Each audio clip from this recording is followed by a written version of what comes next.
Thank you.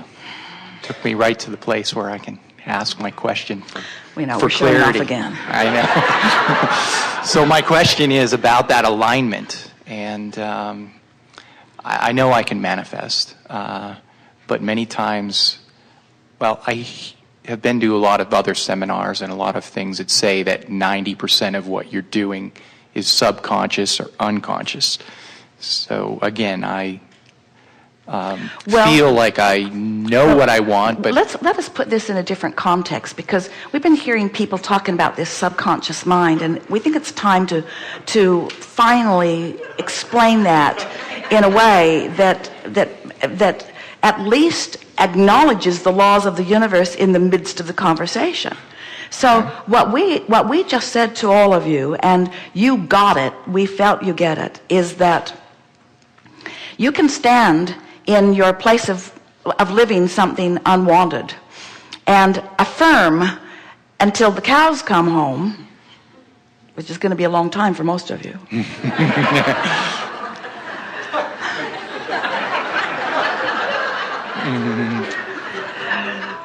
Of what you want. And you don't get anywhere because your words don't matter, it's your vibration that matters.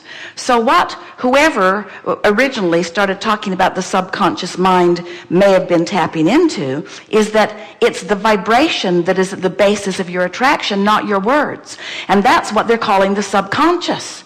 In other words, what's really going on is what you're offering vibrationally. But it's not subconscious. It's not subconscious. We will not shout. It is not. We will shout. It is not. It is not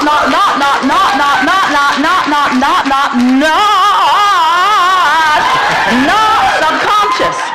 Because you built your vibrational patternings with conscious thoughts. I don't like that, I don't like that, I'm unhappy with that, I don't like that. Those weren't unconscious thoughts, those were conscious thoughts. You consciously practiced yourself into a vibrational pattern that is depriving you of what you want, and now you're calling the pattern subconscious. okay. It's not subconscious, it's vibrationally active because you consciously thought it into being. So now,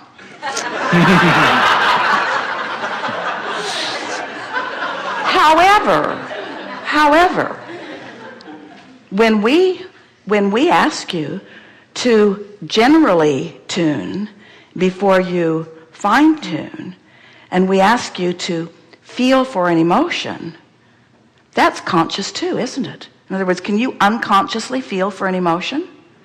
It's all about focus, isn't it? So now you're going to consciously feel for an emotion and consciously place yourself in the vortex, and then you're going to consciously think even more specific about what you want. In other words, you are the creator of your own experience. It would be like saying, I'm the painter of my own picture, but I always do it blindfolded. And we say, well, that's just dumb. You could do so much better if you would use your eyes. No? I like to subconsciously paint. Okay.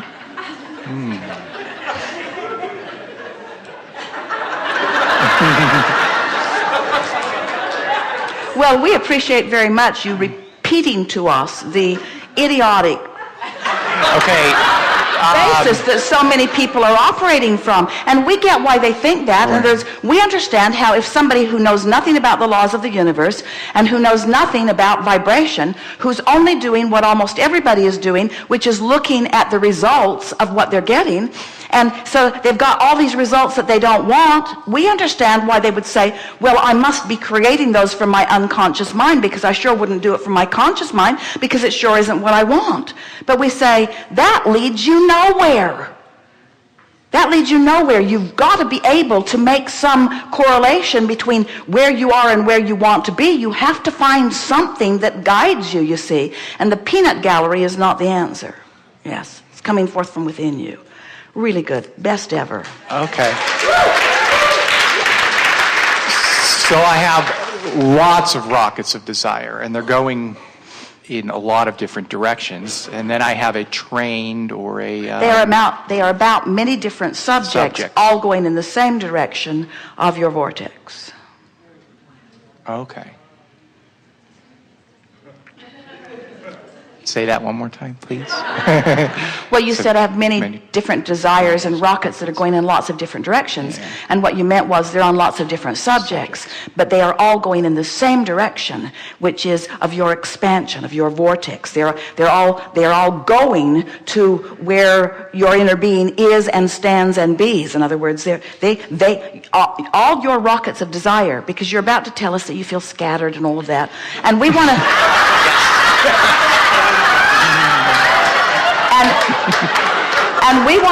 And we want to say to you that the vortex, there's nothing scattered in the vortex. You're sending it to the vortex, and the vortex is assembling them into cooperative components. And when you get into the vortex, you don't feel scattered. It just unfolds logically for you. Okay, and a practice that will get me into the general or away from the scattered feeling to be able to... So what this sales job is that we're doing here, we're just wanting... So you came right with us. In other words, we know that you understand that it's about attraction and that you've got a point of attraction going on. We know that you know that. And so now we're just making it more vivid because we want you to realize that what your true point of attraction is in this vortex. That's your true point of attraction. So you have one singular intention, and it's not scattered, and it's not hard to understand, and it isn't hard to do. You don't have to sort out all the ideas, and you don't have to sort out all the subjects, and you don't have to figure out all the action. You have to do that. You have one singular, important, singular thing to do. Get in the vortex. Get in the vortex. And we've just been talking about that, and the easiest way to get in, well, first of all, you're in there several times every day, so just notice it and milk it when you're in there. But the key to the vortex for you and for almost everyone, especially in the beginning of understanding this, the key to getting in and staying in is find something easy that feels good and milk it. And the thing that we have to help you overcome is a very simple, flawed premise that you learned early on and have been practicing for a long time, and that says, I'm supposed to work hard. I'm not supposed to look for easy. I'm not supposed to look for the path of least resistance. I'm not supposed to try to make it easy on myself. Because you've been trained by so many people who are out of the vortex. You see, they've been teaching you the hard way of going about it because it's the only way they know. If you're not in the vortex, life is hard. And so almost everybody you know says, well, you're my employee, or you're my child, or you're my student, and there is no gain without pain, and there is no success without struggle, and you've got to get determined, and you've got to apply yourself, and you've got to work really hard, and you've got to dig in, and you've got to use your grit and your willpower. And we say that's relatively good advice. It's better maybe than not succeeding at all, but it's advice for the whole group that's outside the vortex. And that whole group that's been outside the vortex for a long time has been really, really irritated at the rich, successful group that's found a way into the vortex who isn't working nearly hard enough. It's so annoying. It's so annoying to watch someone not try at all and have incredible success. Oh man, that person inherited a fortune. Well, that person is in the vortex whether they inherited the fortune or not. In other words, it's continuing to come because of the alignment that they're continuing to maintain, you see. Really good conversation, don't you think? Yeah.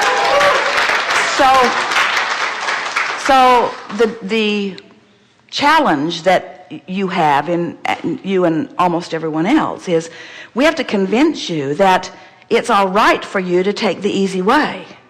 And if we can convince you that it's all right to take the easy way, and you believe us when we say the easy way is going straight to the vortex where what you thought was scattered out there is all assembled logically in here, and you spend enough time in the vortex just feeling good, think about people that you've heard about or that you know who must have been doing something like this in order to find their success. So let's take like a songwriter or even an author. Frequently you hear them say, that song came so fast. Came so fast. Took me 20 minutes to write this. The idea hit me, and when I sat down to write it, it was right there. And other times they'll say, yeah, I worked on that song for 5 years. Never did like it, never really amounted to anything. And we say, write the song out of the vortex, write the song in the vortex. In other words, you can see when an athlete is really on his game, and you can see when he isn't. In other words, it's almost like he intuitively knows where everybody else is going to be on the field or on the court or wherever it is. If he's tuned in, he can anticipate where his tennis challenger is going to put that ball. He can read the guy's mind and be ready for where it goes. When you're in the vortex, you have access to information that you don't have outside the vortex. Think about the story you hear of people who have found great success, like Thomas Edison, who was said to take little naps. Well, he just was going to the vortex. He was just finding a way to go to the vortex, and when he'd go in there, ideas would come to him, because all of the ideas have been assembled chronologically or logically in an order of least resistance. So what happens as you go to the vortex and go to the vortex and go to the vortex, because you've now made it your high priority, is top on your list. Where are you going? To the vortex? Where have you been? In the vortex? What are you doing today? Going to the vortex? No, I mean, what are you productively doing? Going to the vortex? What's in the vortex? Everything that's important to me. Why do you spend so much time there? Getting familiar, practicing the vibration of it, learning to read it better. I'm rendezvousing with ideas in there. My world is in there, you know.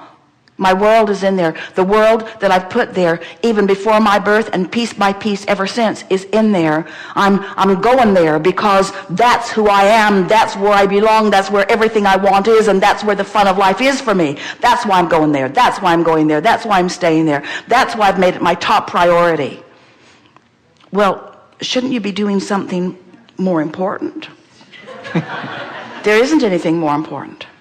There isn't anything more important. That's all important. Everything good that happens to me starts after I'm in there.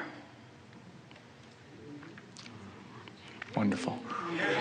So you said, how can I get in there? Mm-hmm. What's the process? And we didn't really answer your question very well.